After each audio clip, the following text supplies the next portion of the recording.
Now there's all kinds of different people in this world. There's only one pie. Hey everyone, and welcome to the Team Made Apart podcast, the podcast designed to teach those who work remotely and those who hire them how to work better together. I'm your host, Ryan Rogar. Before we get started, as always, today's show is brought to you by TeamMadeApart.com. Team Made Apart features articles, tools, and resources designed to teach remote workers and those who hire them how to work better together. A community for owners, managers, leaders, freelancers, contractors, and all variety of remote worker, Team Made Apart is also a terrific resource for companies interested in implementing remote work policies in otherwise co-located environments, or for those planning to build fully distributed organizations from the jump. Listeners of this podcast have an exciting opportunity to get involved in the remote work revolution. In light of current events related to the coronavirus pandemic and a sudden worldwide shift to remote work, we're offering a free remote work best practices guide for leaders who find themselves struggling to create a remote work policy in a pinch. Now, and for the duration of the crisis, visit teammadeapart.com/crisis to not only download your free Team Made Apart Remote Policy Primer, how to write remote work policies that don't suck, but to find other tools and resources to help you weather the storm. Great working relationships make for great remote work experiences, and with this free guide, you'll be better equipped to do your part in creating and maintaining a happy and sustainable remote life. Once again, to take advantage of this collection of useful resources, please visit teammadeapart.com/crisis, that is teammadeapart.com/crisis, to download your free best practices guide. Today's featured guest is Roberta Sawatzky. Roberta is a remote work advocate who does focused research around related issues.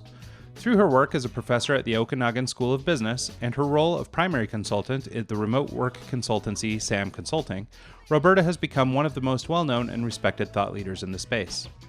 Here to talk about being the kind of leader remote workers need, now amid a public health crisis and beyond, join me in welcoming Roberta Sawatzky. Hey Roberta, thanks so much for doing the show. Pleasure to have you here. It's my pleasure to be here. I'm excited to talk about our topic and anything at all that can contribute to helping people out there around this whole area of remote work. That's awesome. Well, in the time since we have met each other and then subsequently decided to do this show together, I mean, our whole world has changed. It's been a really dramatic shift. Maybe though, before we get into, how we overcome these hurdles that are now being thrown in front of us because of this pandemic, maybe let's talk a little bit about just your background, who you are, where you come from, and what you're doing in this space. Okay, so my background is actually in industry, in business. So I have worked in private, I've worked in nonprofit, I've worked in government, and in all of those roles, I've been involved in people building capacities. So training and development, performance management, hiring, developing training, equipment, materials, everything like that. Everything was going well until 2008. And 2008, I was one of the people who was terminated because the department that I was working at and giving leadership to, it wasn't a revenue generating. And so it got closed down and I lost my job. So at that time, I decided that I was going to go into my own business. It's kind of one of those it's now or never type things. Mm-hmm. And so went through a small business development course offered by Community Futures here in Kelowna, which was absolutely amazing, and started doing consulting. So I've been doing that and gone through different kind of jobs that you do while you're doing your own business, and then ended up teaching at Okanoggin School of Business. And so I've been doing that now for about 7 years. And my specialty area there is HR and management. And one of the joys that come along with that is the ability to do research. And so I jumped at that, never been a researcher before, but always been extremely curious, asked many, many questions. So I thought, okay, I've got the most amazing mentors around me. It's time to jump into this field. And because I had already been working remote, our son and daughter-in-law and kids had been traveling around for 4 years in Europe, working remote. Our daughter works remote. And so I wanted to look at the whole area of what makes a remote worker successful. So my son and I collaborated together. And so we did that research, did lots of meetups in Canada and in Europe, and came up with competencies that were indicators of success in remote work. And the people that we actually got the information from were people who were working remote. So we wanted to go to the source. So, we did all the academic research and literary reviews, but it was actually the remote workers who came forth and said, look, we know what it takes to be successful here. We know the areas that we've kind of messed up, which showed us the areas that we needed to develop more. And the rest is history.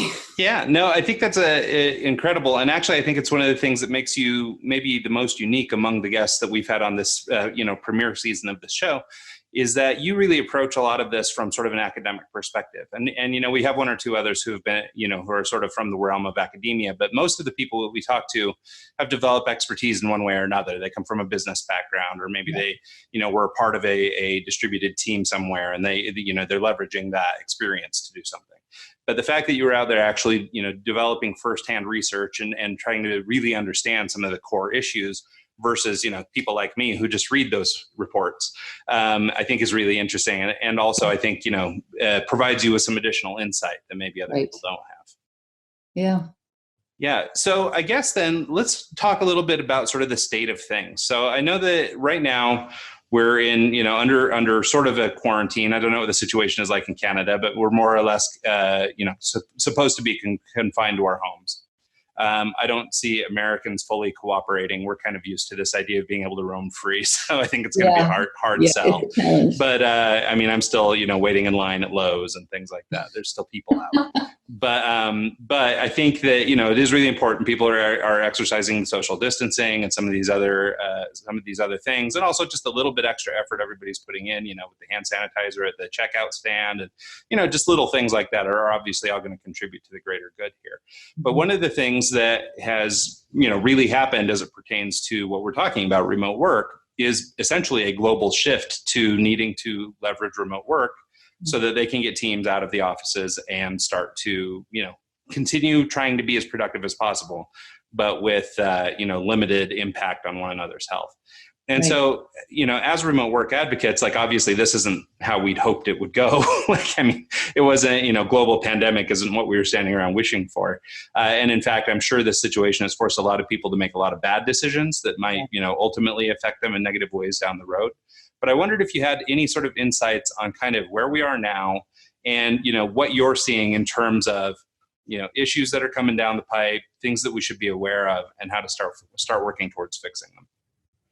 Yeah, it's a huge topic. And, we're all watching the social media, and everybody's coming up with advice about everything.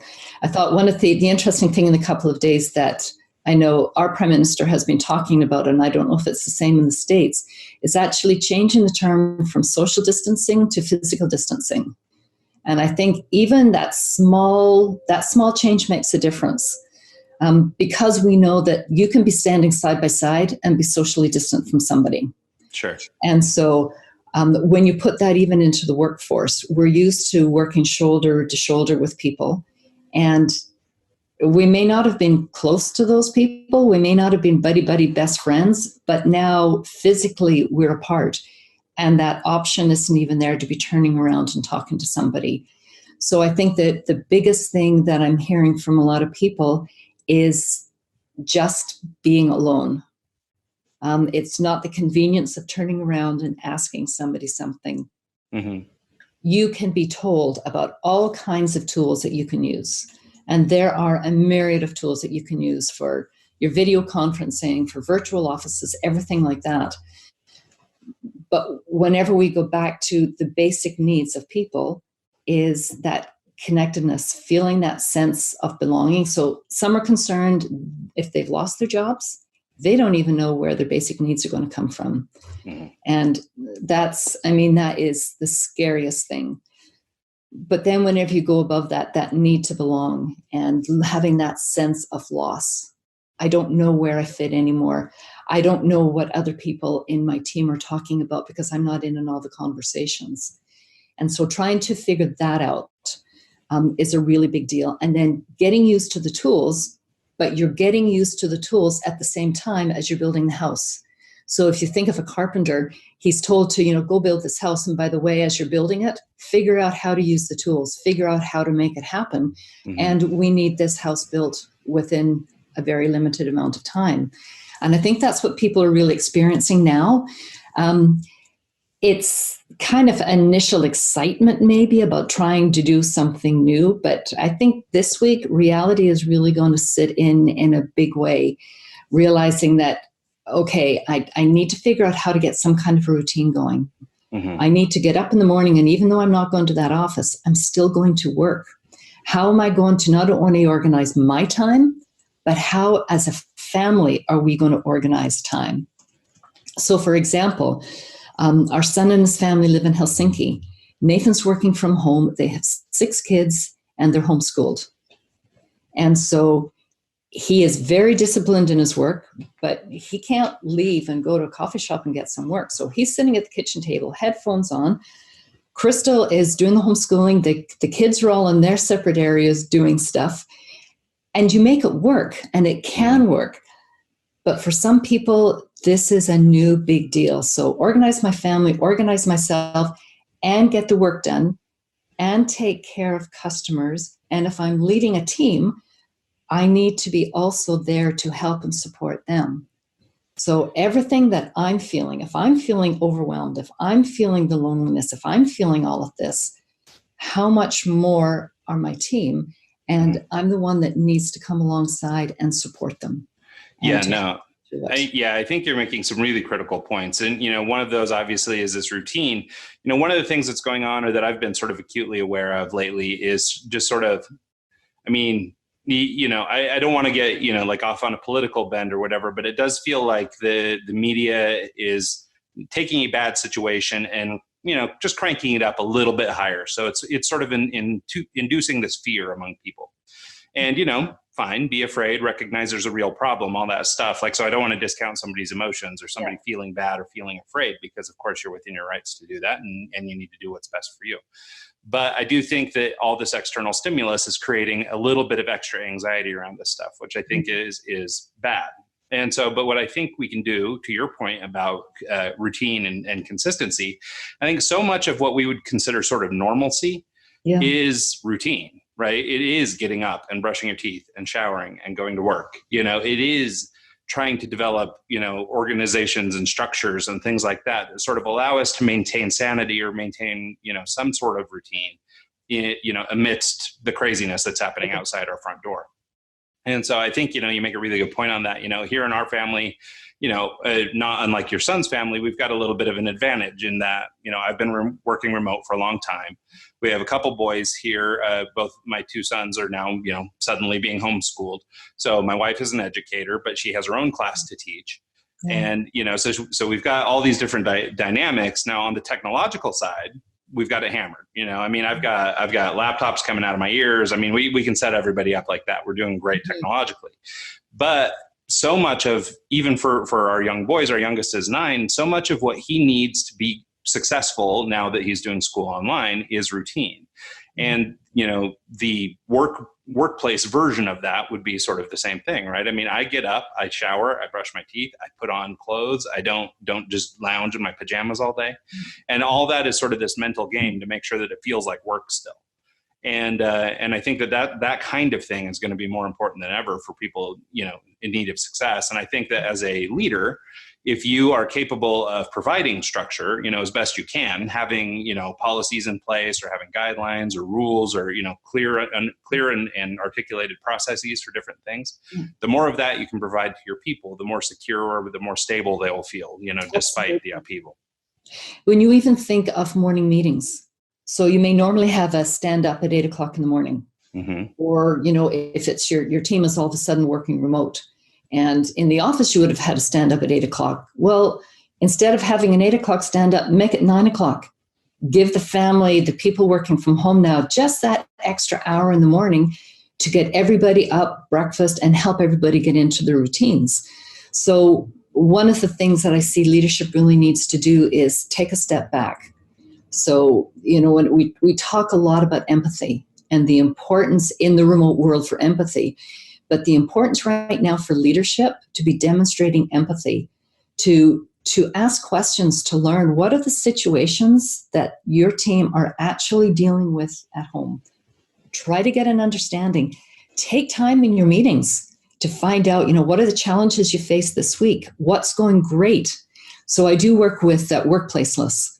Mm-hmm. And one of the things we often do in our meetings is we do rosebud and thorn. And so we talk about what are we excited about? What are some growth opportunities? What are we being challenged with? So the intentionality that's needed now from leaders to make sure that they're checking in with people. And it's not just checking in once. It's then, okay, take note of it. Follow up during the day. Follow up during the week. Make sure that the people that you've asked those questions of, that they know that this isn't just some fun exercise, that you've really been listening and that you're going to check in. You've got a sick child. How are you dealing with that? Is there anything that we can do? Can we help you have some food delivered? Like, what is it that we physically can do, emotionally can do, anything that we can do to support you? And I think above anything else, that's what's going to get teams through this. And then the leader who's taking care of them, well, that's whenever you really hope that already in place, a leader has that support group of people. So people who are asking him, how are you doing? And if they don't have that in place, now's the time to do it. So I've got a group of ladies that I meet with, and we're meeting virtually tonight. And we're all from different sectors. And that's what we do. We check in, we ask each other, we challenge each other. And it makes a big difference in how you make it through your day. Yeah, no, it makes perfect sense. And I think that that'll be the thing, the managers who will succeed, first will be the ones who are already doing this kind of thing, who are already empathetic, who are already involved in the lives of their team. For the others, all of a sudden they're going to have to turn it on. Like this is going to have to be a growth opportunity for them. Yes. And so I think that's going to be kind of the biggest thing, right? And it will ultimately be, I think, who ends up sinking and swimming will be the leaders who are able to kind of rise to the occasion. So I think, while there probably is a lot of fear, am I going to be able to rise to the occasion? I think that those who do will come out of this thing much stronger. And I think that the other thing that this will lead to, and again, we keep looking for those silver linings for these organizations that they've never done remote work, that they've been pushed into that. For them, after this is all, we've kind of gone back to some semblance of normalcy, whatever that may look like, to be able to look and see which of our managers, which of our team leaders really rose to the occasion. So if they get to the point where they decide, something, we want to seriously look at incorporating some form of remote work into this business, be it flexible time, be it whatever, that hopefully they'll look at this and say, okay, every leader did not do a good job. Every manager, they were out of their element. This was not a good fit. And really look and say, okay, this person over here, man, their team flourished. They were right on it. They were organized. They were supportive. That's the person we want to be able to move into leadership in this. So we'll see a little bit of separation here and getting away from that mindset that just because you're a good leader in a face-to-face situation does not mean that you would be a good leader in a remote or a virtual situation. So there's a lot of learning that will come out of this. Yeah, and I think that the opportunity to become a great leader right now is also great. And I think that the skills that it takes to run a remote team, it's almost like there's a lot you could get away with as a face-to-face manager that maybe you don't need to be quite as intentional or quite as whatever, empathetic or whatever, maybe you can get away with 60% empathy. But when you're working remotely, obviously it requires much more intention and much more empathy and much more everything. And so those who do thrive right now are obviously going to come back to the office, and they will have, either proven themselves already or will now be excelling as managers. And, this will definitely level the playing field for who are your management rock stars and who are the ones that, either need some work or weren't quite there. And so I think it will be interesting. One of the topics that we've been sort of bandying about and trying to figure out what the outcome is. And, like you mentioned, we're trying to look for silver linings, right? Like we're almost trying to look through this whole thing and try and just see what it's going to look like on the other end. And so a lot of the thoughts that we've been having are, Well, what happens if I'm an organization, all of a sudden, my team lived up to all the, the statistics that the remote work advocates bandy about, the productivity increases and all these other things. What if my team actually lives up to that? Then what? What do I do then?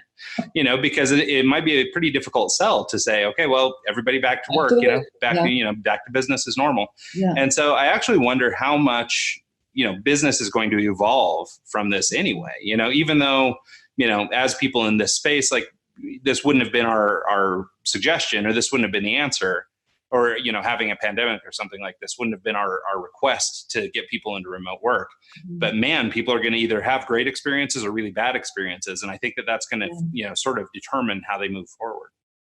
And it'll be interesting too, because what we don't want is people to have a bad experience during this emergency, forcing to do it, and then painting remote work with that brush, saying, yeah, we did it, it doesn't work.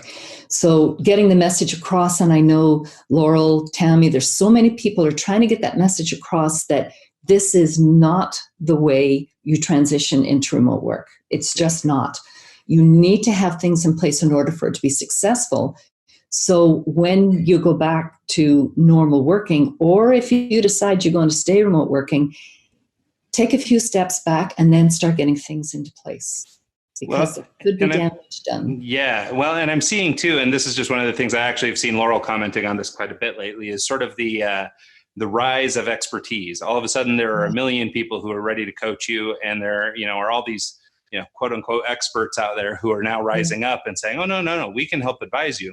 Yet, so many of them don't really have any experience or anything. They just happen to be good marketers or whatever. And they're throwing their hat into the ring. Yeah. And so it's really interesting. And I don't know even really how to advise a business on how to separate the wheat from the chaff, outside of looking at some, I don't know, look at resumes or something, look at where they came from or what their pedigree is. But, it really is, it become a time, and I guess this happens in any crisis, there are opportunists who jump in and try and look for ways to fit in or to leverage new business.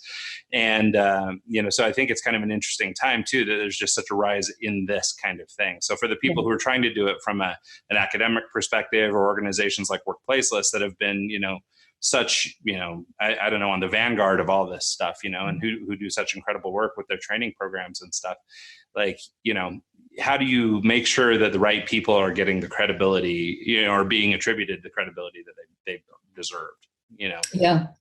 And it's interesting. I love how many free resources are now being made available.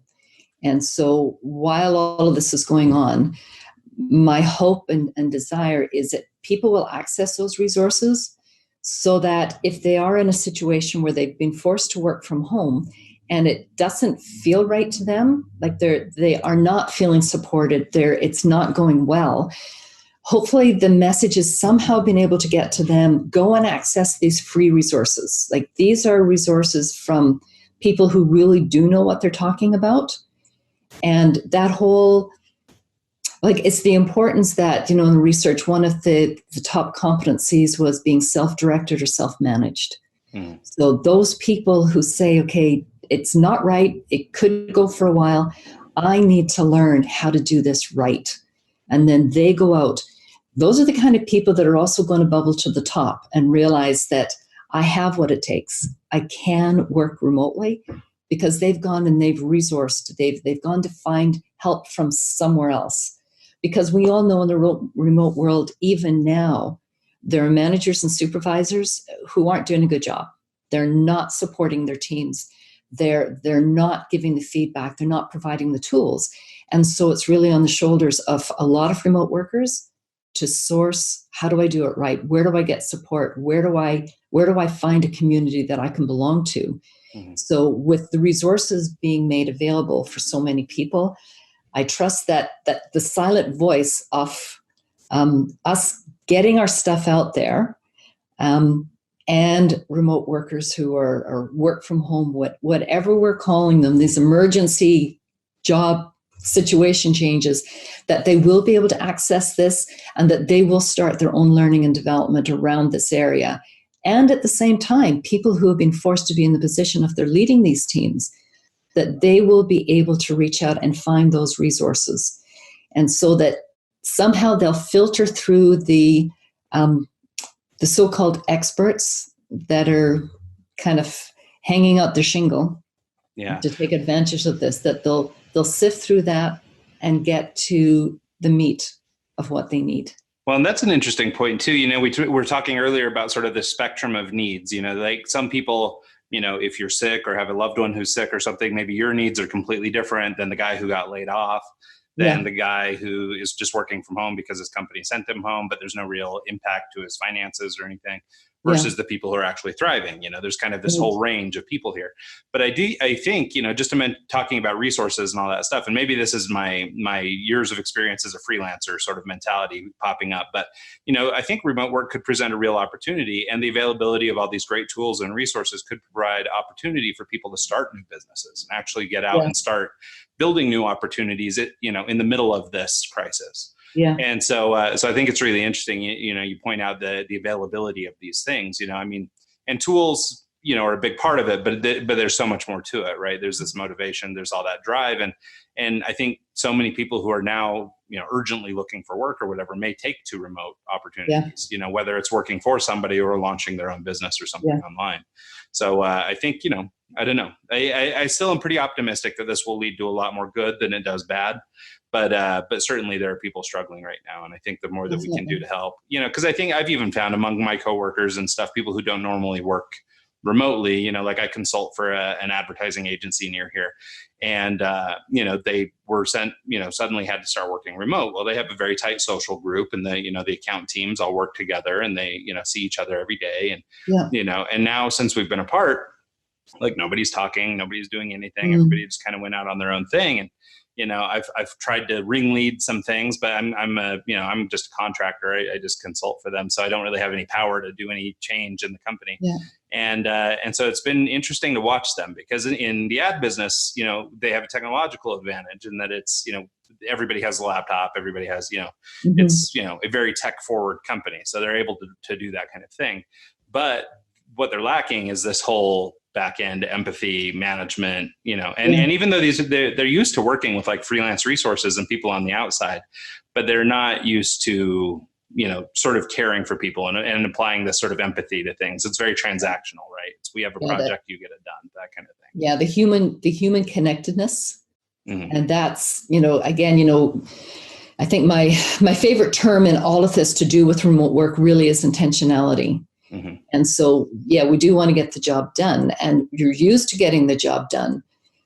And some companies, they don't connect very well, like remote companies, they don't connect very well. They're focused on the text, they're focused on the tools, but they are forgetting the human beings behind the tools.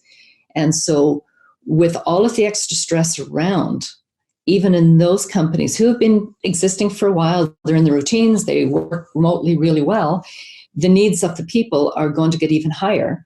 And how are we going to address that? So the routines of successful remote organizations, if the human connectedness and the intentionality around that is not present, they are still going to suffer from this. So if they're not paying attention to those needs of their teams and realizing, we can still get our jobs done. We're really lucky. We're in this space. We know how to do it. But, how are our people actually doing?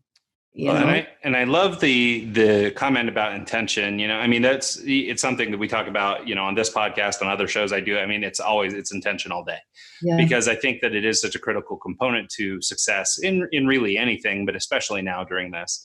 And I think it's interesting that, as far as being a great leader and having that intention, operating intentionally is what's going to give you the foresight to think about routine and to think about planning and to think about doing all those things in advance. Because, truth be told, we've only really been doing this about a week. At least here in the States, we've just been shut down for about a week. Yeah.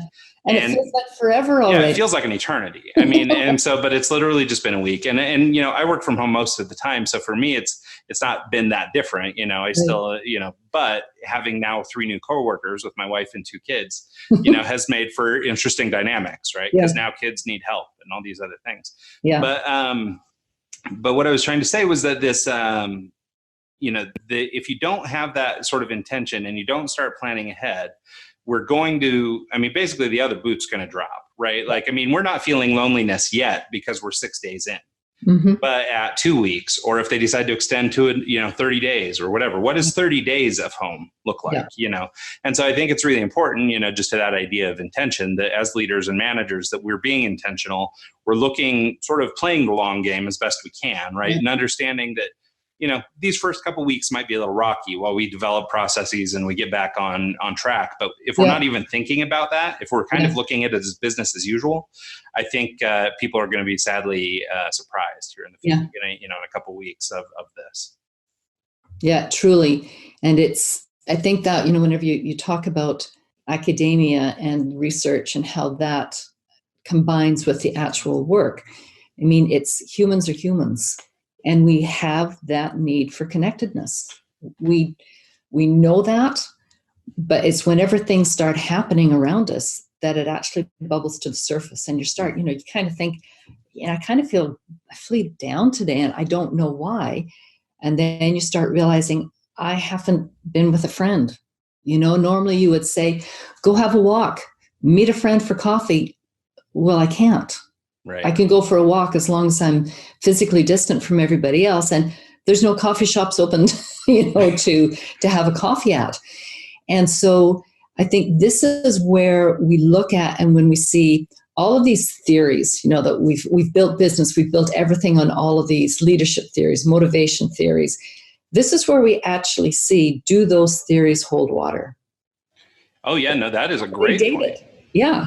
And so if we can look at this and we can watch this and we can see what's actually happening, then hopefully we're able to start creating new ways of learning, new ways of teaching these students who are coming into the business world that this is what leadership actually looks like now. I mean, we all know that the command and control just doesn't cut it.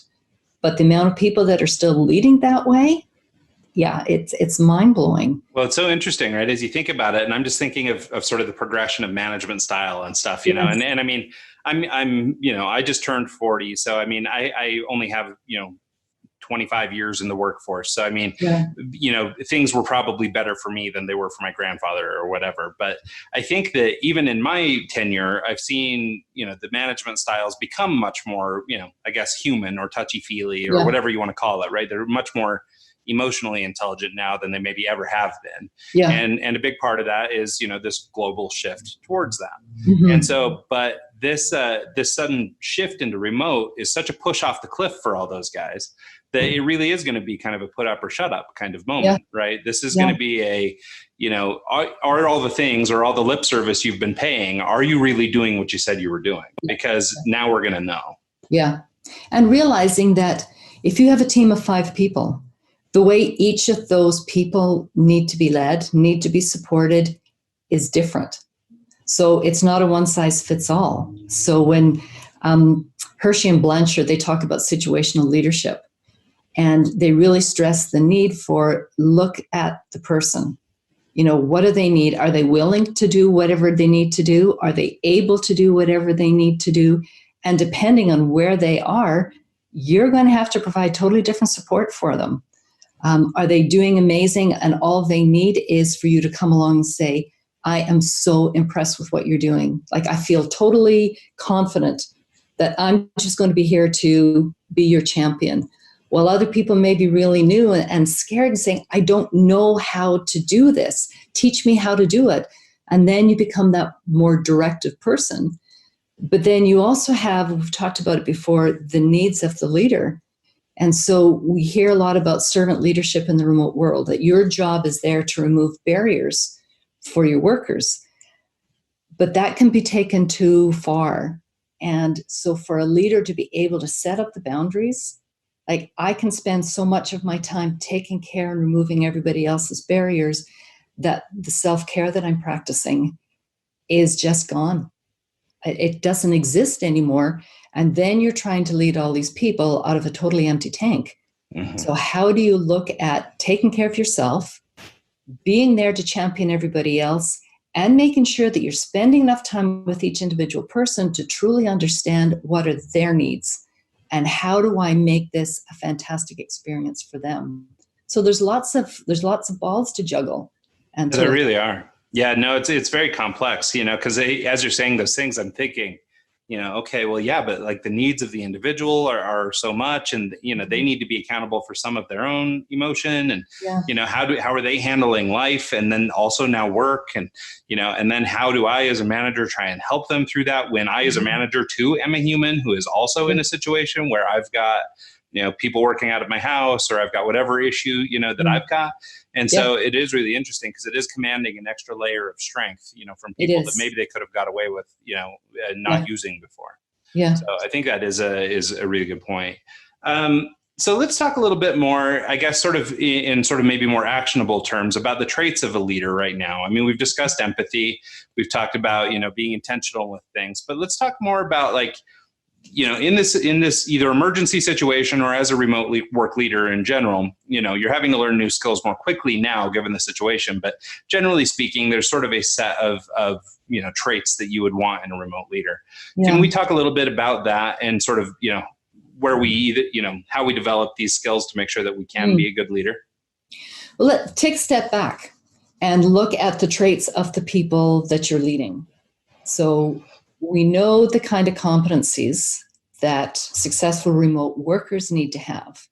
So if you look at those, and the ones that we come up with were communication, self-directed or self-managed, trustworthy, disciplined, taking initiative, being curious, adaptable and flexible, and high self-efficacy.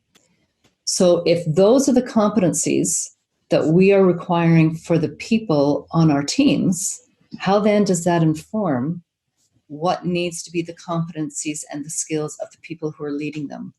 So for example, if you're going to try to be a micromanager in this context, it's not going to work because you've hired people who are strong in self-leadership.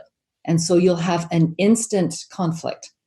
So you need to have a leader who is willing to provide the direction, absolutely, but then trust the people on the team to get the job done.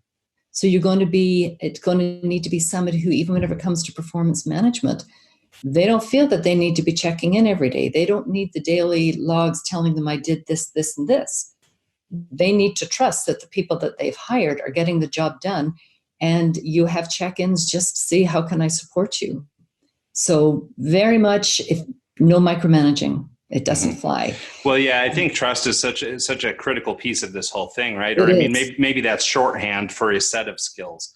But the ability of a manager to trust the people. And so I really like that you put trustworthy as a characteristic of a worker, because obviously to be worthy of receiving the trust of your manager, you need to be trustworthy, meaning you've have an established history of doing what you say you'll do. Yeah. And so as a manager, the ability to say, okay, this person has a long history of he'll do what he says he can do, or she'll do what she says she can do. Yeah. Being able to recognize that and then, give them the latitude that they need to get the work done. Yeah. Is, I mean, it sounds easy when we just say it out loud, but I don't think it is that easy for a lot of people. Yeah. But the interesting thing too is for the leader to be able to build trust. And so in order to build trust, even you think about it in your own relationships, the level of trust you have grows with the intensity of the relationship. So I'm not going to trust somebody if I don't know them. But the stronger that relationship and the more I know them and we know each other, then it builds. It's one of the characteristics that I absolutely love about the Finnish people. So I've had quite a few interactions with people in Finland. And they have this whole philosophy that I want to get to know you. I want to build the relationship. Then when it comes to making a decision or doing business transactions, it's easy because we've already built that trust based on our relationships. Mm-hmm. So for a leader, in order to be able to build that trust, in order for me to trust the person that I'm reporting to, I need to know that they care about me. They need to know who I am. They need to know what makes me tick. They need to know all those things. So the responsibility of the leader to get to know the people they're leading, the direct outcome of that is going to be a higher level of trust. And along with that comes more loyalty as well, right? Sure. Yeah. No, So it's funny because it's almost like a set of dominoes, right? I mean, you can knock them all down or you can stand them all up. Yeah. So you can, not be trusting of your employee, but you're also going to kill loyalty. You're also going to kill, a series of other characteristics that they might have otherwise lent to you. Yeah. Where if you're busy stacking up the dominoes and standing them, but it is, much like a domino, it's very, pliable. Like, the wrong breeze or the wrong, a misstep somewhere along the way could cause some of those things to fall. Yeah. And so, now it's more important than ever to leverage the relationships you've been building for a long time. But for managers who haven't been good at this, they're going to be caught off guard. Like, this is going to be a real problem for them. And again, back to intention and all the other things we've been talking about. Now's the time to Hulk up, man. You better start sending out those emails and you better start reaching out to people because that's right. You need to meet them quickly. So it's interesting what you said about Finland. I have a similar experience in Spain. We do a lot of work in Spain. We have a small team over there who are now sequestered to their tiny little flats. And, the people in Spain are wildly social. And so, locking them up is, I can't even imagine. It's got to be pandemonium over there right now because, as bad as it is here, I've got 3,500 square feet and a big backyard. Kids will go jump on the tramp in the afternoon, that kind of thing. But for these guys, especially the ones that work with me, like, no outside space, no anything. Their apartments are so small, and they're being sequestered from the one thing that they really care about, which is human relationships. And so it's very interesting how different cultures are going to deal with this sort of thing. And so, but to your point about relationships, that's the whole thing over there too, right? Yeah. They must know you, like you, trust you. That's the whole thing. Business doesn't get done otherwise. Yeah. And so I think that that's a beautiful thing about these different parts of the world. And, not to say that similar things don't exist here in the States. Obviously you need to have some degree of credibility with somebody, but we are much more forgiving, or we're much more, willing to be transactional if we just need something than maybe. Yeah. So I think that's an interesting insight. Mm-hmm. Yeah. And that's, you're talking more about transactional leadership as opposed to transformational leadership. Like with transactional leadership, you do this happens. With transformational leadership, it's much more about, I want you to understand why I want to lead in this direction. I want you actually coming along and changing as we go through this journey. And again, that really comes out in this kind of an environment. Yeah, no, I think you're right. Because we're in, it's sort of like lifeboat mode, right? We're all in this together, so leaders and workers alike, we're all experiencing the same struggles to one extent or another. And, and so it seems like a time for this transformational management style to really thrive. Like, totally. And honestly, most other, styles probably won't survive this. And so, and at least not without, lack of employee retention and other problems on the other end. As soon as people get their head above water and people start hiring again, those people that you didn't do right during this time are going to be out of there. As long as we don't forget, because life can get back into routine pretty quickly, and we can pretty quickly go back into old habits because we forget. Yeah, I guess there is so much that will be, it's what's maybe most interesting about this pandemic is, it's so pliable right now. It's so up and down. It's so whatever, and everything is sort of in question because, you make a great point that, if this goes on for 6 months, well, that will be the new normal. Like the way we do business for the next 6 months will be the way we do business. And whatever happens when, this virus goes away or, we figure out how to handle this one, then there will be a whole new way of doing things. But we will have forgotten the prior way, and this will just be the way we do business. Now, if this goes on for maybe another week or 2 more weeks, or maybe even a month, by then, maybe we haven't fully conformed. We were able to sort of, drag our feet a little bit through it and just kind of make do for a little while. And I think that really speaks to the importance for leaders to help their teams understand why we're doing this. So if I'm just told to do something because it's going to make work during this time, that's one thing. But if somebody comes along and says, we're going to do it this way, or we need to do it this way because, and I'm taught that why are we doing it? Then that's what's going to start making it stick. So even if we're going back to the offices again, and we haven't been a very collaborative office, or we haven't been a very social office, now we're going to be able to question if it was really important then to be working together as a team, to be collaborating using whatever we can, if it was really important for us to be connecting in and getting to know people on a human level rather than just through work. If it was important then that's still important now. And are our organizations working collaboratively? Are they taking care of those, like the mental health of people, the social needs of people? So if we take the time to understand and to explain, this is why we're doing it, hopefully that will make it stick more. Mm-hmm. Well, and I think that it'd be interesting to explore, and maybe you have thoughts on this too, sort of, I think for a lot of people, there's sort of maybe, and I think that this is maybe an older school mentality, but there's sort of a differentiator between work and home, right? There's sort of, when I punch out, I'm on my time. And then when I'm at work, I'm on your time. Yeah. And so I wonder if there isn't some, hurdle that we're going to have to overcome, this extra level of empathy that we're talking about, where you're really getting involved in your team's personal lives. Yeah. Can I help you? I don't know. Do you need toilet paper? Yeah. Whatever it is. Toilet paper scenario is never going to go away. Yeah. So can I help you out that way? Because I think for many, work is just work, and then you bail. Maybe you don't have that much to do with your boss or whatever. Yeah. Or maybe you're in a large organization and you just don't have relationships with people up the chain. So you just, pretty easy to just differentiate yourself, or, cut it off and go home. But I think now, more than ever, the managers that are going to thrive are the ones that do have relationships with their people. And, granted, you can't maybe have a personal relationship with 12,000 employees if you run some large, I get it. But your middle managers step in, and that's where those relationships happen. Well, you start looking at your span of control, and then you realize that your span of control should only be as big as the number of people that you can actually support. And if you can't support and you can't know them all, you got to change some kind of organizational structure, because somebody has to be caring for them. Yeah, no, that's true. And I don't know. Do you have any thoughts? Is there kind of a sweet spot on that?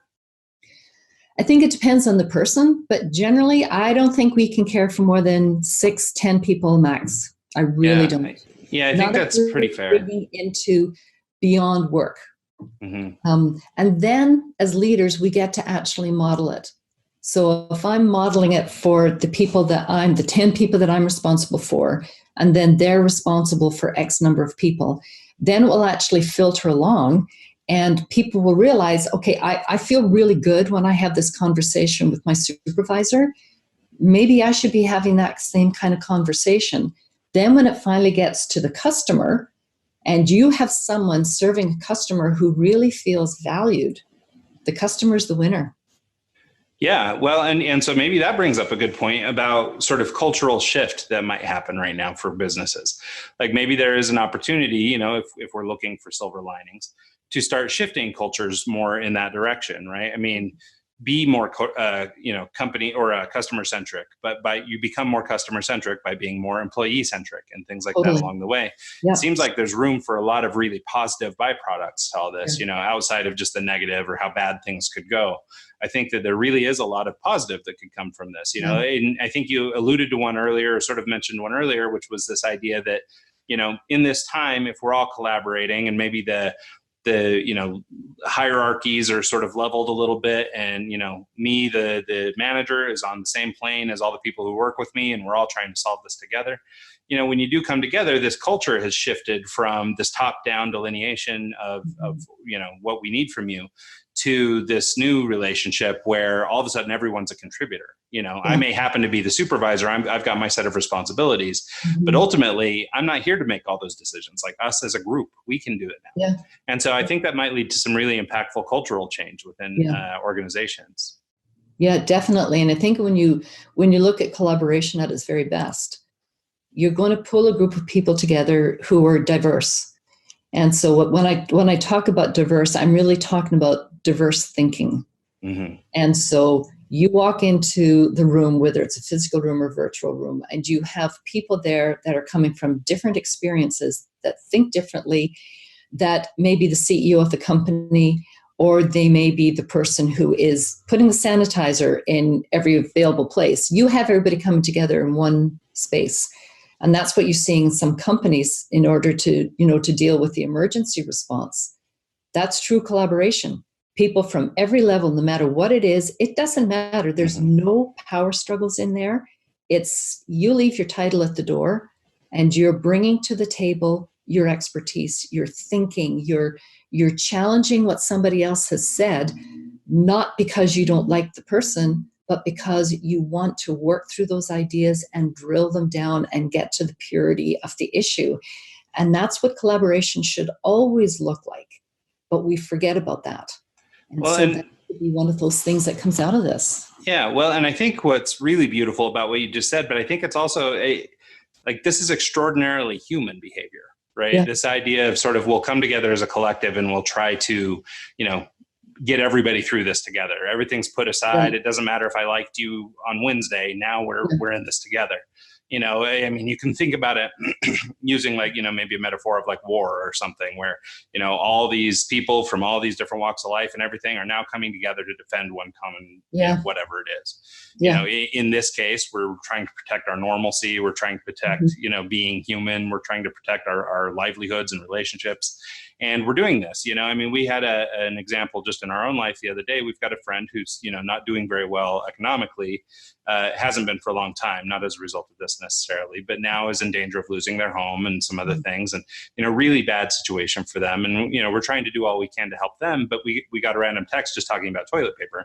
We got the random text yesterday from this person saying, hey, look, do you guys need anything? Can I bring you something? And in our mind, we're going, my God, you're the one who needs, let us help you, but still they were so willing to just give whatever we needed to make this, as passable a time as could be, or, whatever they could do to make our lives better despite what's going on in theirs. And I think that something about that, I mean, we're discussing it in the frame of business and remote work here, but I think that sort of core component of just sort of being a human, I think is really important. And I think it's also, indicative of the things we're saying in the workplace, right? Is that there is no delineation between you being a human and you being a great manager. It's just be a good human.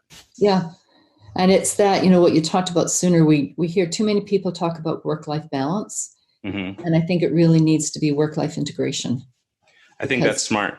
That's what it is. We're the same person no matter where we go. And I was reading in a book, and it was talking about if we expect people to do work at home, we should be allowing people to do some personal stuff during the day. Mm-hmm. That balance back and forth, that's how work life integrates, especially if you have a family, if you have involvements in your community, anything else. Yeah. And I think people are going to be much more happy. Well, that's the thing. I think that flexibility is what people, sort of what draws people maybe to remote work initially, or for maybe not everyone, but a lot of people, they really like that flexibility, whether it's flexibility of schedule or flexibility in, I mean, in my example, I have to drive the kids to school in the morning, so I don't really get to start my work day until about 9. Well, if I was working for somebody, that might not be on the plate. Wouldn't happen. Yeah. And so I think having that flexibility in my life and my ability to attend the Spanish program when my kids are singing or whatever, and I want to go see that, the fact that I can do that because of the type of work that I've set up is great. Where my wife, for example, she's a teacher, works in the education system. She can't abandon her, classroom worth of kids and take off to every program or every little thing, So, I mean, I count myself really lucky for the flexibility that I'm allowed. Yeah. And I think that is something that's really attractive to people. I hear a lot of stories of, after women have a child, they decide to stay home with their child, but they're able to leverage remote work as a way to keep it going. Or, I've also come across a lot of people, maybe in economically challenged parts of the world and things like that, where they're able to leverage remote work as a way to better their situation. So I think it's really a powerful tool. Yeah. But I think that applies, though, not even to remote work. And I get, teachers are different because they have their days are very scheduled. But whenever you even look at co-located companies, people are afraid to leave, or they're not able to leave during the day to go and do something that's personal. Mm-hmm. But the demands are really high with them. If you get an email at night, you should be answering it, or you should be responding to a text. And I think that's where probably one of the cries why people want flex work and they want remote work. There's no reason why companies that are co-located can't be adapting that, it's okay during the day to go and do something with your kids. Mm-hmm. Because we know at night, you're going to be on a call at night, or if your boss wants something and they're emailing you to get it, we're expecting you to do it. So what does life work integration really look like? And how does that play out, not just in remote work, but in co-located companies? That humanness, again, needs to come more to the front. Well, and that's the thing. I think we've got some relics of sort of industrial revolution kind of stuff going on where we're still trying to overcome some of the cultural problems that were imposed on people, 50 years ago, 60 years ago at this point. And so things like that. I mean, even just, I remember from my days working full time for like in an ad agency, for example, the idea that I was going to just split and go do something with my kids for a couple hours, like, even though they would probably allow it, like, it wouldn't be that big of an issue, really.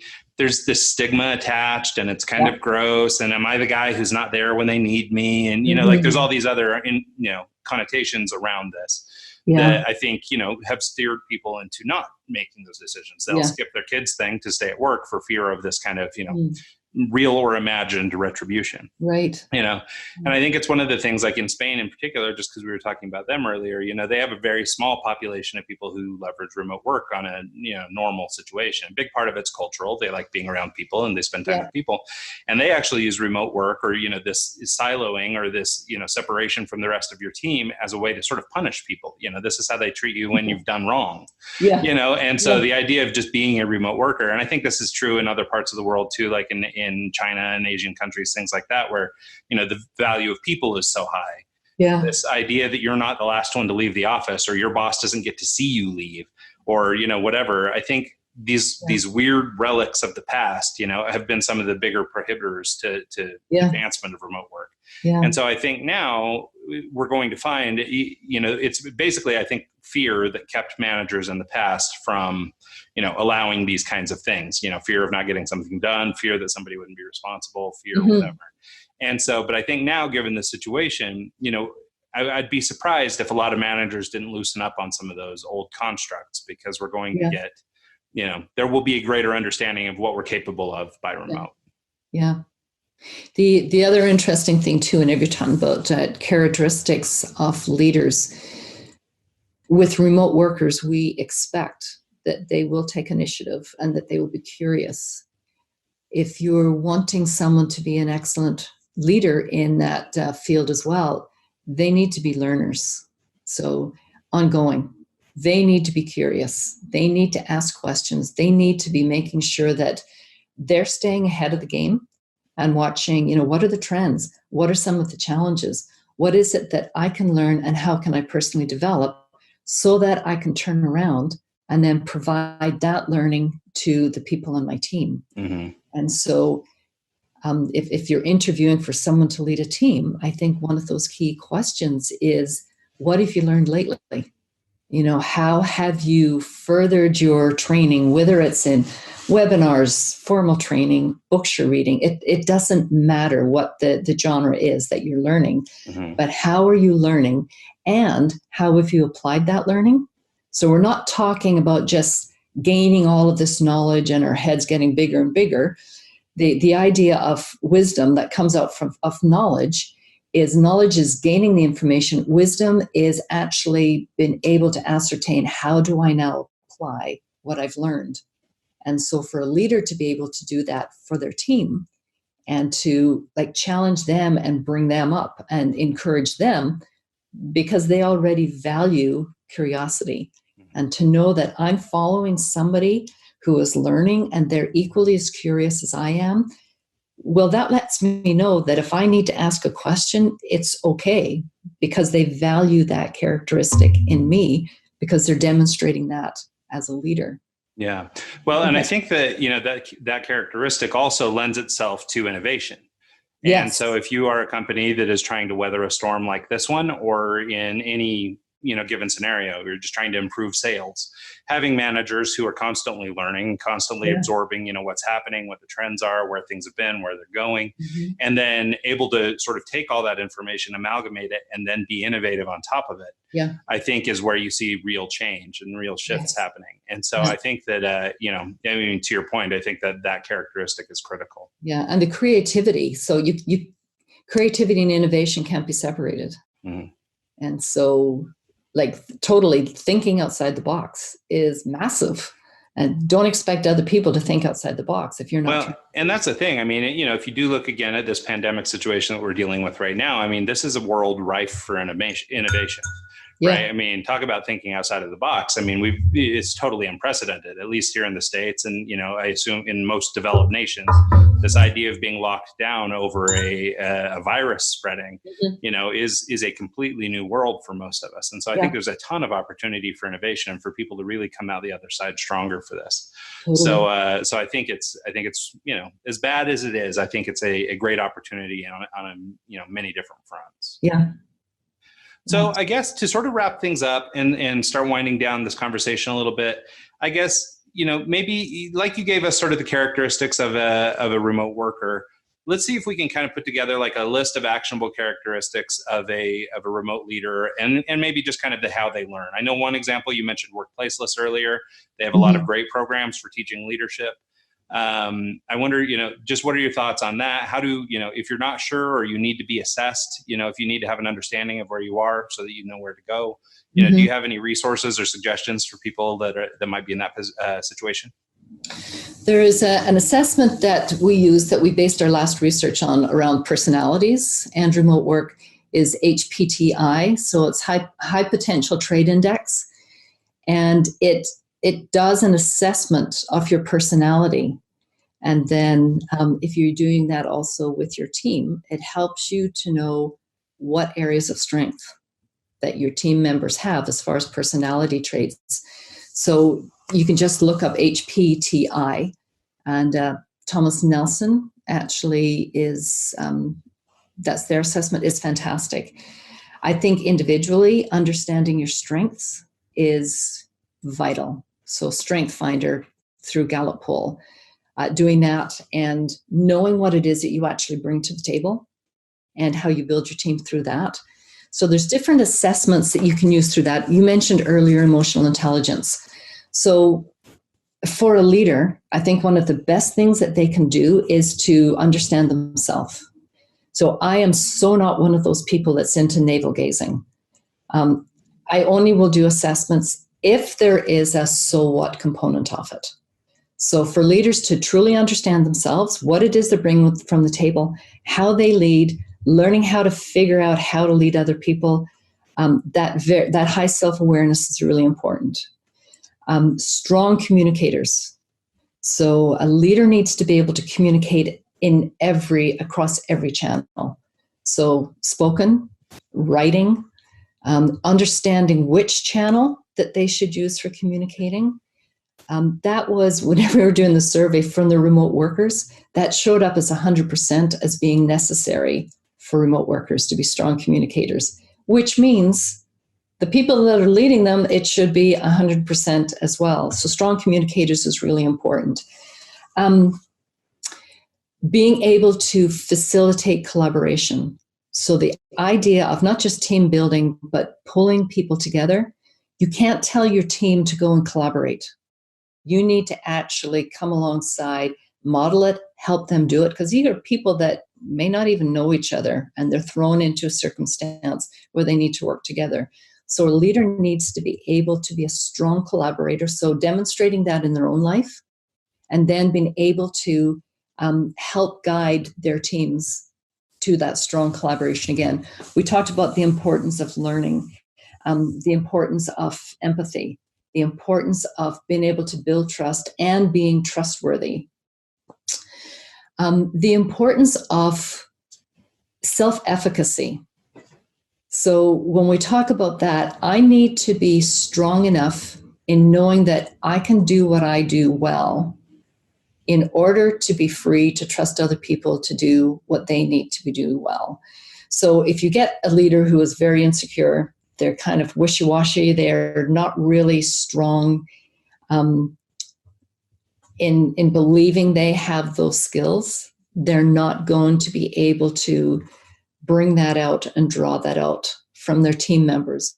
So even remote workers, they said that self-efficacy, that confidence that you can do what you said you can do is important, even more important whenever you're actually leading these people.